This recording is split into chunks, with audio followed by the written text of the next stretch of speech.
ये शब्द केवल कोहली नहीं, हम सभी के लिए।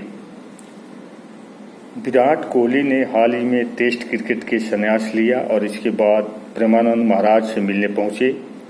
इस भेंट में प्रेमानंद महाराज ने जो शब्द कहे वो केवल विराट नहीं, सबके लिए गहरे आत्ममंथन का विषय है। उन्होंने कहा कि भगवान ने बिना प्रतिकूलता, विपरीत हालत के इस संसार को छुड़ाने की कोई भी औषधि नहीं रखी। मनुष्य का स्वभाव है कि वह सहजता चाहता है, सफलता चाहता है, सुगमता चाहता है। जब तक जीवन उसकी इच्छाओं के अनुकूल चलता है वह स्वयं को सुरक्षित और प्रसन्न मानता है। लेकिन जैसे ही परिस्थितियां विपरीत होती है मन विचलित हो जाता है, प्रश्न उठने लगते हैं। लेकिन यही वह क्षण होता है जब जीवन मौन का आमंत्रण स्वीकार करता है। प्रतिकूलता से होकर आत्मा अपनी वास्तविक यात्रा पर निकलती है। जैसे बीज को वृक्ष बनने के लिए अंधेरे में मिट्टी के भीतर दबना पड़ता है, वैसे ही आत्मा को भी अपनी पूर्णता तक पहुंचने के लिए अंधकार से गुजरना पड़ता है। वियोग, अपमान, असफलता, अकलापन, अस्वीकृति से होकर आत्मा जागती है।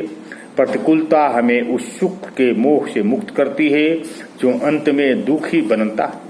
वो हमारे हाथ के से बाहरी सहारे छीन लेती है ताकि हम अंत मन में उतरे और स्वयं को ईश्वर के निकट पाए। इस संसार में जो भी दिव्य पुरुष हुए हैं उन्हें इसी मार्ग को अपनाया है। कोई भी महापुरुष ऐसा नहीं हुआ जिससे जीवन ने में केवल पुष्पों की सेध दी।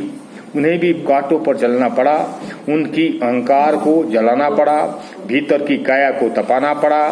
वो जब बाहर से टूटे तभी भीतर से बनने का उन्हें अवसर मिला। प्रतिकूलता का उद्देश्य आत्मा को संसार की असत्यता से मुक्त करके परम सत्य को से जोड़ना।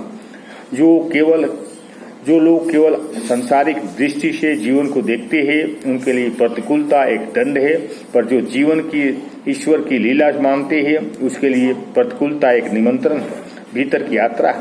आत्मसत्कार का दुख आने पर यह जानता है कि संसार ही शुरुआत है। यह दुख तेरे भीतर छिपे हुए विकारों को बाहर निकालने का साधन है। प्रतिकूलता एक चाबी है जो हमारे भीतर छिपे हुए दिव्य स्वरूप के द्वार के ताले को खोलती है। यह हमें संसार की हलचल से हटाकर मौन की ओर ले जाती है।